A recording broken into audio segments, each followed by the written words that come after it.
Assalamualaikum warahmatullahi wabarakatuh. Alhamdulillah wassalatu wassalamu ala Rasulillah wa ala alihi wa sahbihi wa mawalah. Amma ba'd. Ikhwani rahimani wa rahimakumullahu jami'an. Suatu hari Jubair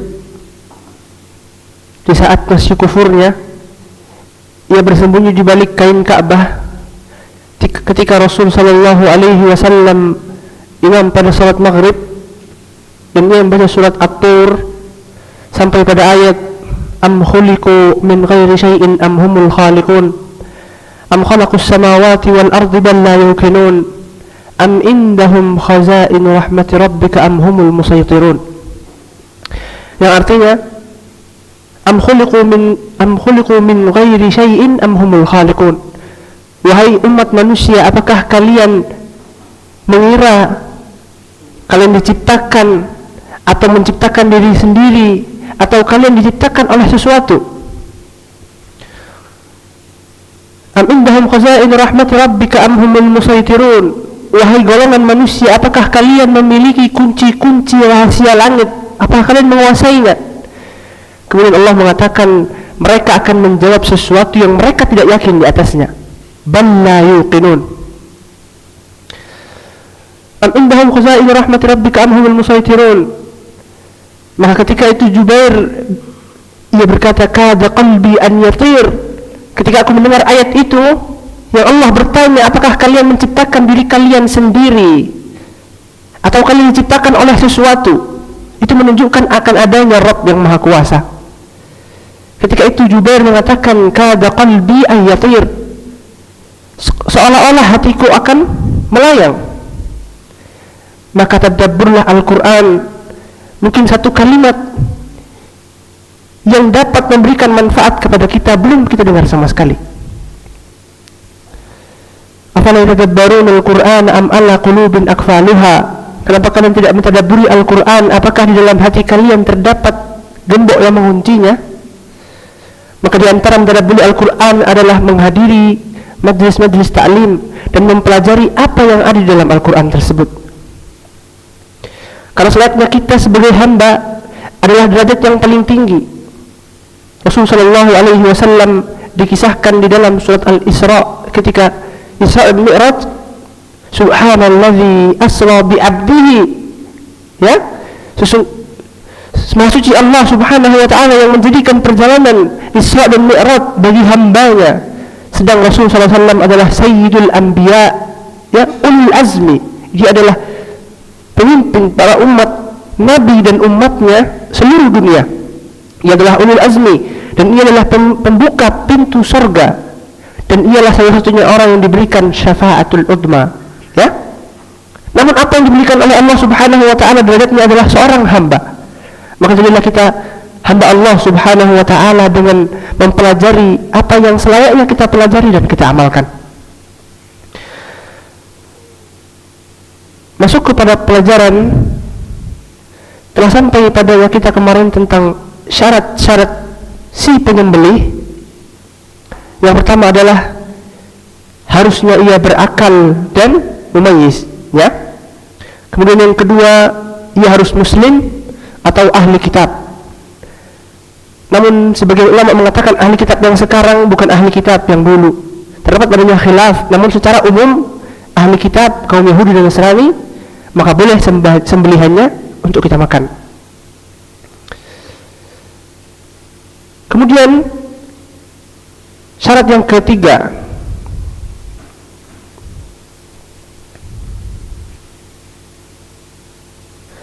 an yaqsud at-tazkiyah. Ia harus menginginkan untuk menyembelih, berkorban kepada Allah subhanahu wa ta'ala. Jadi ketika orang lagi menyembelih atau sebagai panitia menyembelih dan ada hewan yang lepas untuk mengejar dia dan ia menyembelihnya tanpa berniat untuk berkorban, maka tidak ada pahalanya, ya. Karena ia menyembelih karena terpaksa membela diri, maka itu tidak termasuk dari menyembelih dan berkorban untuk Allah subhanahu wa ta'ala. Kemudian yang keempat, Allah yazbah li ghairillah, agar ia tidak menyembelih kecuali hanya kepada Allah, ya. Wa innahu lafisq, kata Allah Subhanahu wa taala, sesungguhnya sembelihan yang disembelih kepada selain Allah sesungguhnya itu adalah makanan yang fisq.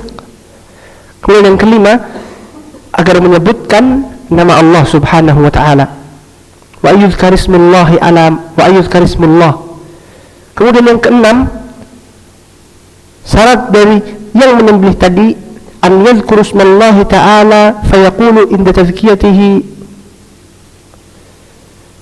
faqul mimma dzukira smullahi in kuntum bi ayatihi mu'minin. Jadi yang pertama, tidak disebutkan nama selain Allah. Yang kedua, syarat yang kelima, tidak disebutkan nama selain Allah. Meskipun nama Allah disebutkan tapi dengan nama yang lain, maka itu tidak boleh. Jadi harus nama Allah saja, gitu ya. Kemudian yang ketujuh, an takuna zakah muhaddatun yanharud dam.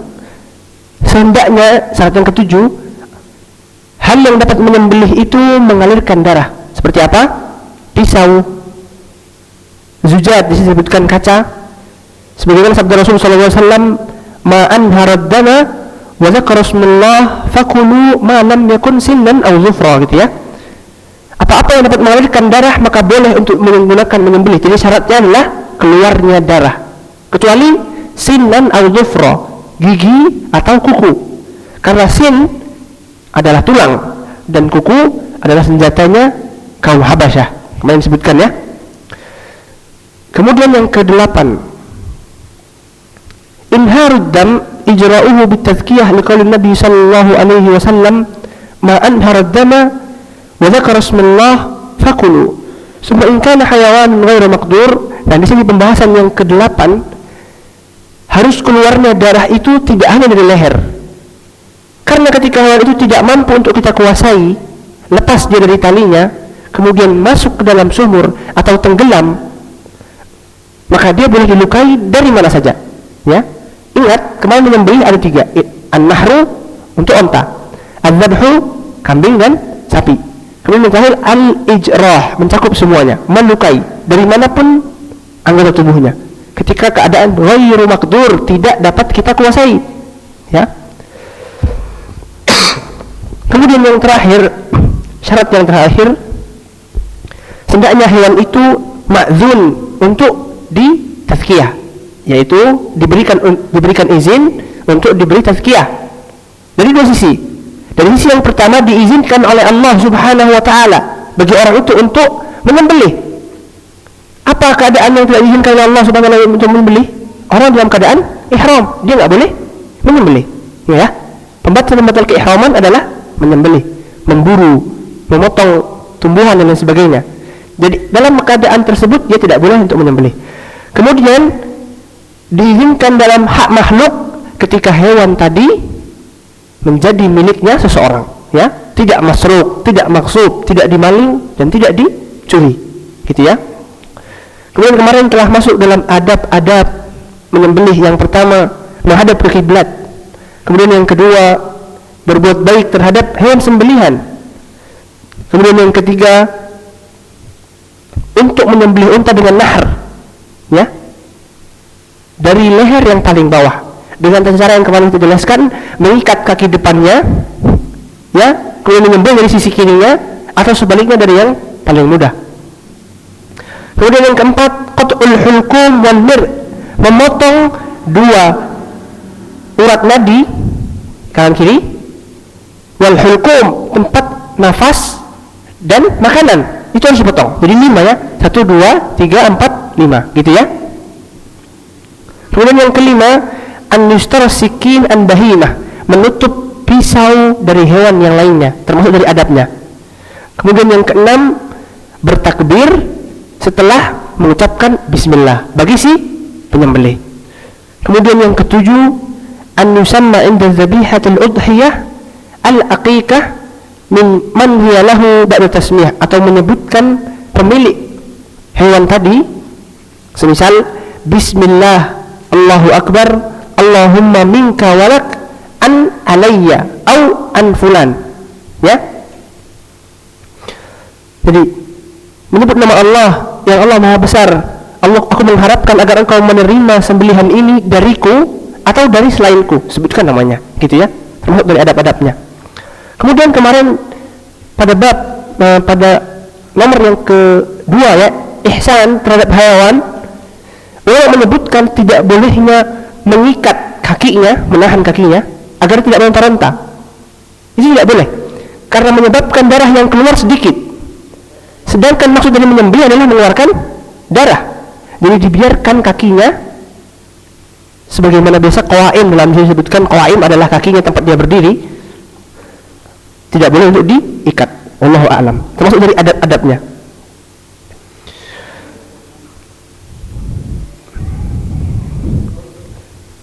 Faslul ashir, pembahasan terakhir dalam kitab Ahkamul Udhiyah ini, fi makruhatiz zakah, hal-hal yang dimakruhkan ketika menyembelih.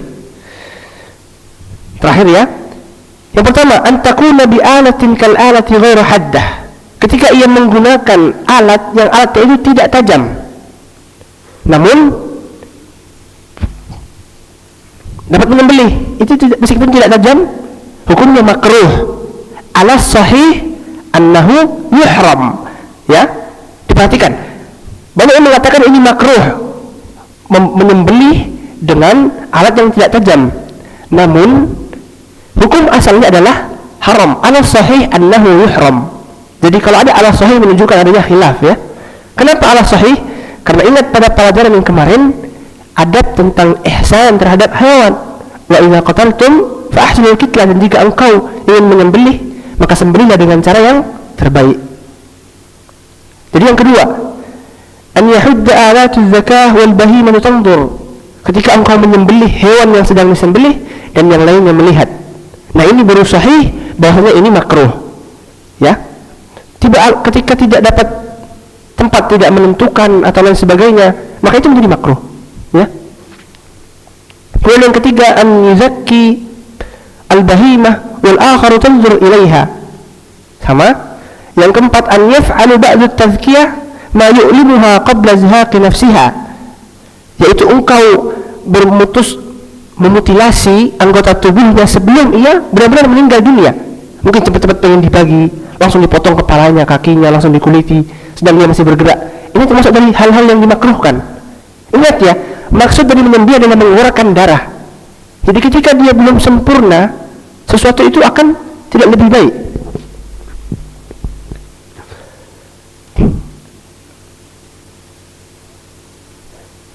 Sekian al-makruhatuz zakah. Berikut adalah yang tadi adalah hal-hal yang dimakruhkan ketika menyembelih. Alhamdulillah telah selesai pada pelajaran talkhis kitab Ahkamul Udhiyah wal Zakah Imam Muhammad bin Salih Al-Utsaimin rahimahullah taala. Alhamdulillah, semoga menjadi landasan kita untuk beramal dan menjadi buku pertama kita yang tamat ya. Kalau di sana selesai kitab, misal kitab Fathul Majid tebel gitu kan, 6 bulan pembahasan biasanya, nanti diajak Syekh makan di rumahnya, biryani gitu. Kalau kita makan syukron. Yang dimakruhkan 3. 4, antakuna bi alatin ka alatin ghairu haddah, menyembelih dengan alat yang tidak tajam, makruh. Ketika engkau menajamkan pisau, an yahudda bi alatiz zakah, engkau menajamkan alat untuk menyembelih, wal bahimah tanzur, dan hewan itu melihat, makruh ya. Kemudian yang ketiga, an yuzakkil bahimah wal akharu tanzur ilaiha, ketika engkau menyembelih hewan lain, hewan lainnya melihat kepadamu. Yang ketiga. Yang terakhir, an yaf'alu ba'da tazkiyah ma yu'limuha qabla izhaqi ruhi nafsiha.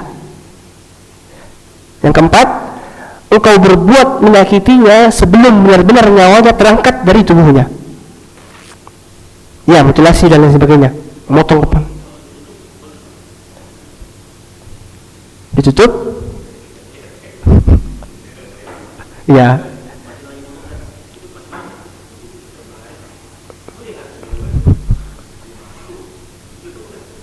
Makruh di sini hewan yang lain. Poin yang kedua, an yahudda zakah wal bahima tanzur. Engkau menajamkan pisau di depan hewannya.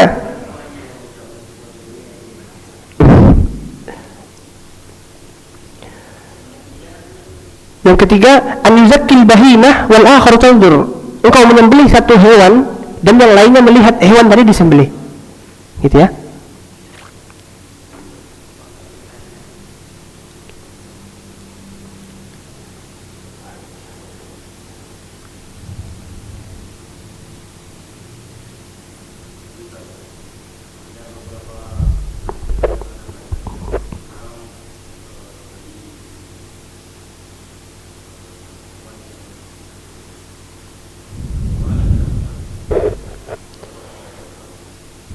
Ya, sah. Kalau tidak salat ya, ulama mengkhilaf dalam hal salat atau tidak salat. Tapi kalau fasik di sini berdosa, sah sembelihannya. Tapi kalau salat atau tidak salat, ulama berkhilaf. Karena salat adalah Rasulullah SAW bersabda tidak ada yang menjadi pembeda antara kita dan orang kafir kecuali salat. Rasulullah SAW juga ingin membakar rumah orang yang salat, orang yang tidak salat. Kemudian wasjudu warka'u ma'ar raki'in, salatlah engkau bersama orang-orang yang salat. Dari dalil menunjukkan kewajiban salat wajib sendiri, bahkan salat berjamaah. Ya.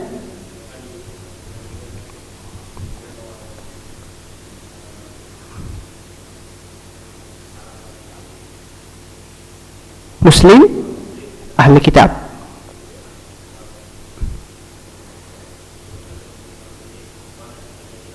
Al-ihtiyat, yang lebih berjaga-jaga.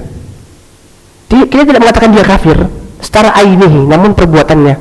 Namun kita mengharapkan dia untuk taubat kembali kepada Allah Subhanahu wa taala. Kapan kita dapat mengatakan dia kafir? Ketika dia telah meninggal dunia di atas yang kita ketahui. Namun untuk dia menyembelih dilarang, karena agama yang memerintahkan kita untuk berjaga-jaga. Wa man ittaqa syubhat faqad istabra'a li dinihi wa irdihi. Barang siapa yang telah meninggalkan hal yang syubhat tadi kan, membingungkan sesuatu tadi, maka dia telah membersihkan dirinya dan apa yang ada padanya. Allah alam. Nah ya, sekarang kita akan masuk insyaallah dalam pembahasan ahkamul haji ya, ahkamul haji wal umrah, mungkin karena kaitannya sama.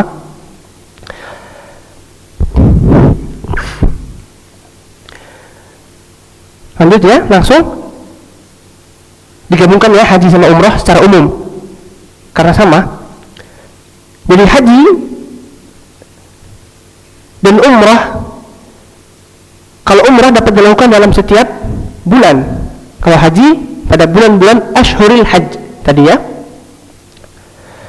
Nah, terlepas manasik untuk melakukan haji itu terbagi menjadi 3. Namanya at-tamattu, namanya ya at-tamattu gitu, wal qiran wal ifrad.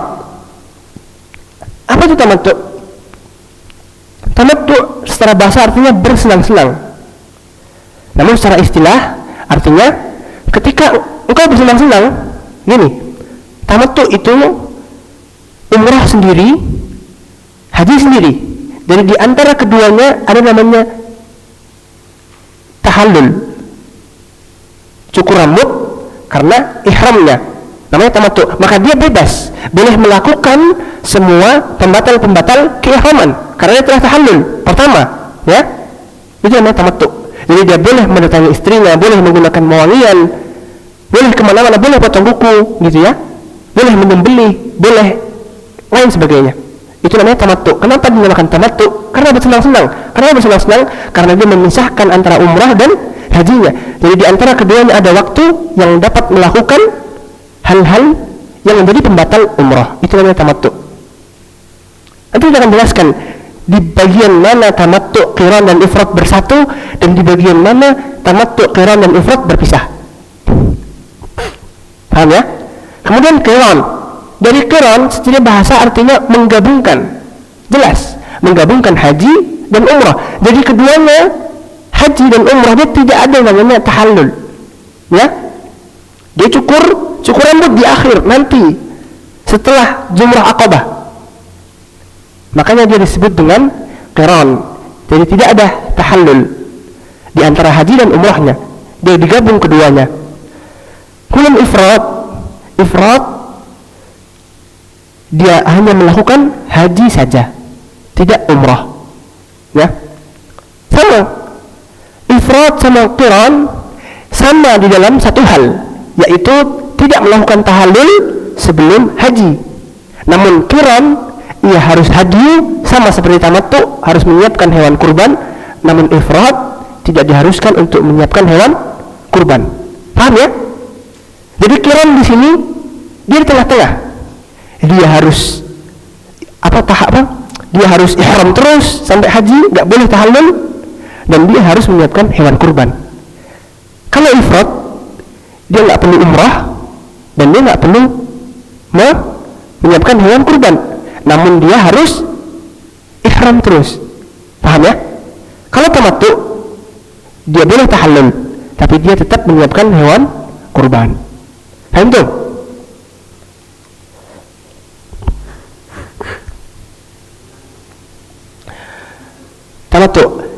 Tamattu susah senang. Kalau qiran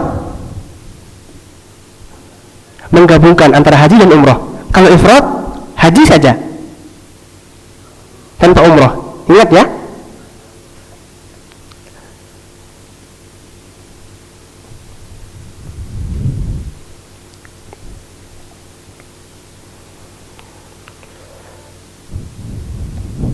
Nanti kita akan pelajari tentang manasiknya. Sekarang pemahaman umum.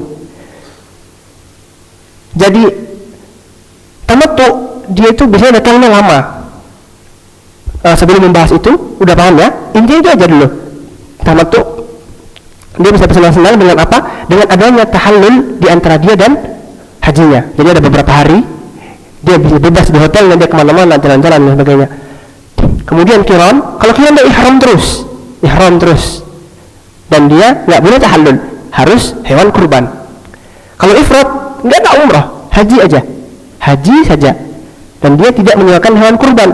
Namun dia tidak tahallul karena sebentar. Biasanya orang yang ifrat itu sebentar datang tanggal 9 atau tanggal 8 dia datang. Habis itu tanggal 13 sudah pulang, gitu. Biasanya orang situ atau orang dekat. Kalau tamattu biasanya orang yang jauh datang dari Ramadan, tinggal di situ, dia tamattu. Ada yang qiran, kalau yang qiran pertengahan, maka dia harus menggabungkan di antara keduanya. Ulama khilaf mana yang lebih utama di antara tiga manasik ini. Pasti gitu ya, mana yang lebih utama.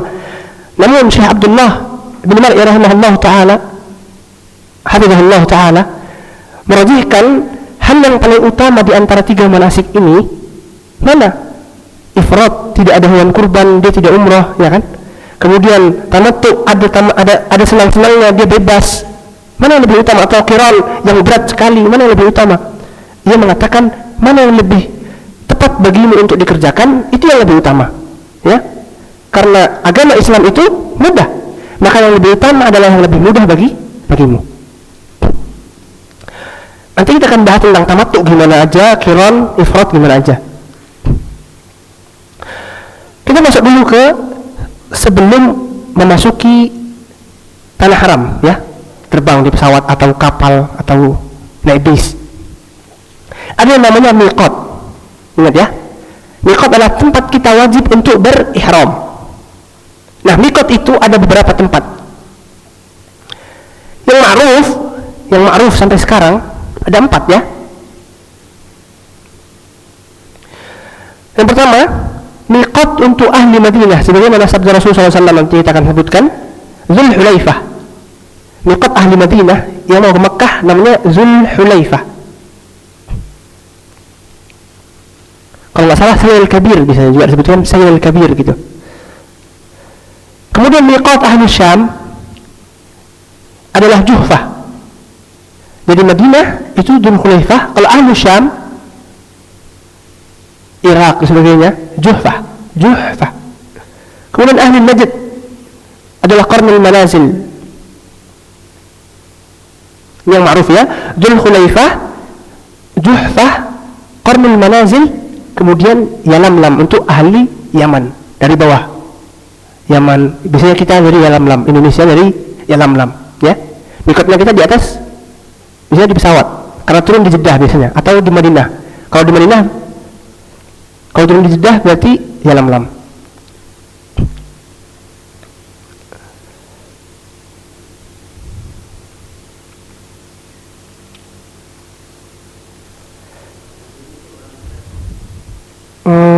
Qarnul Manazil nanti kita lebih.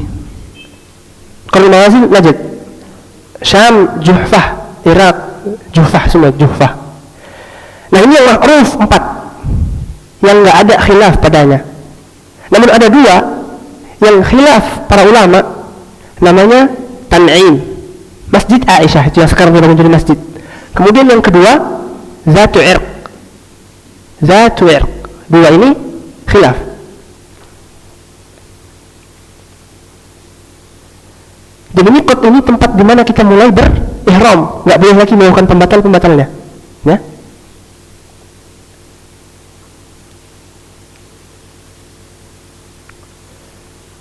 Rasulullah SAW bersabda, waqata Rasul sallallahu alaihi wasallam li ahli Madinatil Dzulhulaifah. Rasul sallallahu alaihi wasallam memberikan miqatnya ahli Madinah dengan Dzulhulaifah, ya.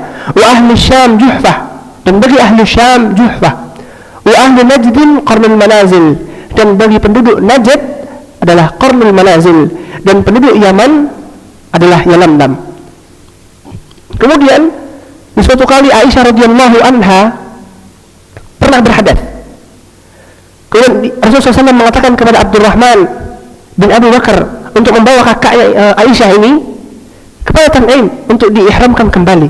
Maka di situ ulama mengatakan ini menjadi miqat karena Aisyah kembali ihram di situ, ya. Kemudian juga di antara yang dikhilaf adalah Zat Irq. Ini menjadi miqat, ya, menjadi miqat yang sampai sekarang dipakai.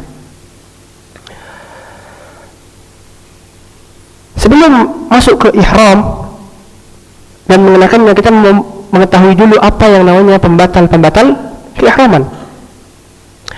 Qala al-mu'allif rahimahullahu ta'ala wa la yalbasul muhrimu qamisan. Ini ingat, wala yalbasul muhrimu qamisan wala imamatan wala burnus wala sirwal wala thawban massun wa ra'sun wala za'faran.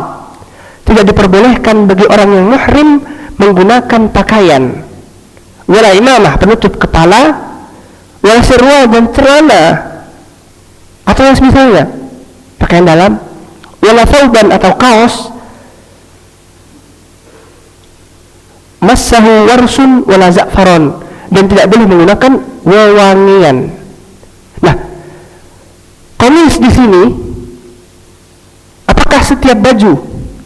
Kaidahnya adalah setiap yang dijahit. Nah, apakah setiap yang dijahit? Enggak juga. Tapi setiap yang membentuk tubuh, ingat ya, yang membentuk tubuh, meskipun tidak dijahit, membentuk tubuh seperti celana atau celana sarung, membentuk tubuh, enggak boleh. Tapi sesuatu yang tidak membentuk tubuh tapi dia dijahit, boleh. Jadi kaitan jahit atau tidak dijahit bukan menjadi patokan. Karena yang tidak diperbolehkan adalah mengenakan suatu pakaian yang membentuk tubuh. Kaidah membentuk tubuh itu apa? Lengan, celana, nggak boleh. Tapi kalau kain ihram dijahit, boleh, nanti nggak membentuk tubuh, gitu ya, selendang bentuknya. Paham ya? Apa nanti pembahasan menggunakan ihram, mana yang dibuka kanan atau kiri, itu nanti. Kemudian nggak boleh menggunakan qamis. Qamis di sini ingat tadi yang nggak membentuk tubuh, baik dijahit atau nggak dijahit. Karena di sini intinya bentuk tubuh atau tidak, bukan dijahit atau tidak, gitu ya. Kemudian tidak boleh menggunakan za'faran, wewangian. Kemudian wala imamah wala burnus, dan tidak boleh menggunakan penutup kepala. Dan yang semisalnya, kopiah atau imamah atau syal. Bahkan sebagian dari orang yang sekarang nggak mengetahui, yang menutup ihramnya sebagai di Arafah itu, menutupnya sebagai takut dari panas, nggak boleh, gitu ya. Kemudian lanjut,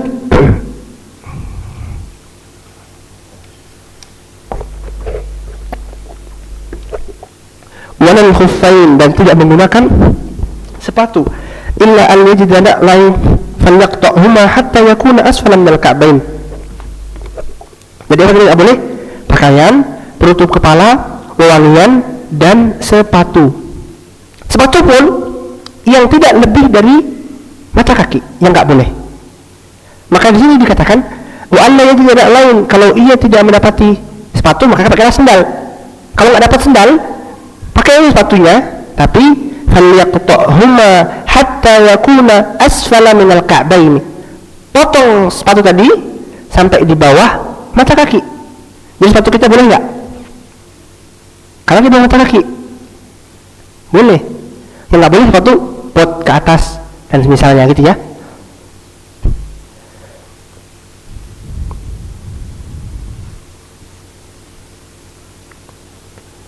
Kemudian untuk pembatal bagi wanita, wala tantaqibul mar'ah, dan wanita itu tidak menggunakan niqab,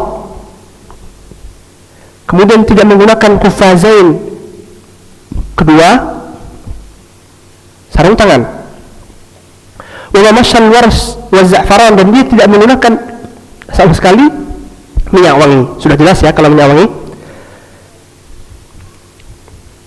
Jadi kalau nggak boleh pakai niqab gimana? Ada dia sadar untuk haji, untuk umrah juga. Bahkan Aisyah ketika itu dia tidak menutup wajahnya. Namun ketika para sahabat dikatakan melewatinya, baru dia menutupi dengan wajah, dengan tangannya. Jadi dia tidak menggunakan niqab, sadar enggak, tapi dia menggunakan apa namanya? Lupa dalam bahasa Arabnya. Walaupun fadil kufazain, dan tidak menutup tangannya dengan kaos tangan, menyembunyikan di balik jilbab saja, gitu ya. Kemudian wala yatatayyab al-ibtida' wala ya'khudhu min sya'rihi aw basharatihi illa li'udhrin wala yarfus wala yafsuq wala yujadil wala yankih wala yunkah wala yukhtab. Nah, tadi setelah kita melakukan mana yang menjadi pembatal laki-laki dan perempuan, sekarang menjadi pembatal bagi keduanya. Apa itu? Allah yatatayyab, tidak menggunakan wewangian, pasti. Wala ya'khudhu min sya'rihi, tidak mengambil dari rambutnya apapun itu. Au basharatihi illa li'udhrin, atau bagian dari kulit-kulitnya kecuali dengan uzur. Wala yarfus wala yafsuq, dan tidak mengucapkan yang kotor dan tidak berbuat kekejian. Wala yujadil, dan tidak pula berdebat. Wala yunkah, dan tidak menikah serta menikahkan. Sama ya? Wala yunkah wala yunkih wala yunkah. Jadi jangan, tidak menikahi dan tidak menikahkan. Kemudian yang terakhir wala yakhtub, dan tidak pula mengkhitbah. Saya sudah melihat, jadi nanti saya sudah khitbah kamu, jadi kamu nggak boleh sama yang lain. Nanti setelah ini kita akad, nggak boleh juga, gitu ya. Jangan mengkhitbah. Jadi tidak boleh menikahkan, dan tidak boleh pula mengkhitbah. Kemudian di antara pembatal yang menjadi pembatal bagi keduanya, wala yaqtulu saydan, dan tidak boleh memburu. Zaman dahulu memburu kan sebagai makanan di perjalanan. Wa man qatalahu fa alaihi juz'un mithlu ma qatala min an-na'am, maka barang siapa yang membunuh, maka baginya dia dam sebagaimana dia membunuh hewan tadi. Yahkumu bihi wa adlin wala ya'kulu ma sadahu ghairuhu, dan tidak pula dia tidak pula dia memakan apa-apa yang diburu oleh selain darinya. Mungkin dia ihram dengan teman-temannya yang berangkat berdagang, kemudian teman-temannya memburu, dia boleh makan enggak boleh. Wala ya'kulu ma sadahu ghairuhu, dan dia tidak boleh makan apa yang menjadi hasil buruan dari teman-temannya. Illa idza kana sa'idun halalan wa lam yasid li ajlihi, kecuali kalau memburu itu tidak dimaksudkan untuk dia makan. Paham bedanya? Jadi ketika orang yang memburu untuk dimakan, beda dengan orang yang bertemu dengan orang yang telah memburu namun dia nggak tahu, itu nggak apa-apa. Tapi kalau memang dia berburu untuk dimakan, nggak boleh. Kita nggak mengetahui hikmahnya, tapi tidak semua yang Allah syariatkan harus kita ketahui. Karena wala yuhituna bihi ilma, karena tidak akan dapat engkau mengetahui apa yang Allah ketahui. Ya, engkau tidak akan dapat menguasai Allah Subhanahu wa taala ilmu pengetahuan segalanya. Tapi segala sesuatu pasti ada hikmahnya.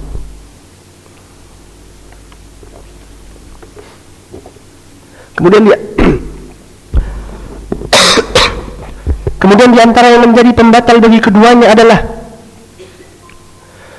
yu'dadu min syajaril haram illa al-idkhir, tidak diperbolehkan untuk memotong pepohonan dari tanah haram kecuali pohon idkhir, karena itu terdapat padanya manfaat sebagaimana sabda Rasul sallallahu alaihi wasallam. Nah, berikutnya, setelah diharamkannya kita membunuh, wa yajuzu lahu qatlul fawasiqil khams, namun ia diperbolehkan untuk membunuh 5 hewan yang memberikan mudarat, meskipun dia tidak boleh membunuh,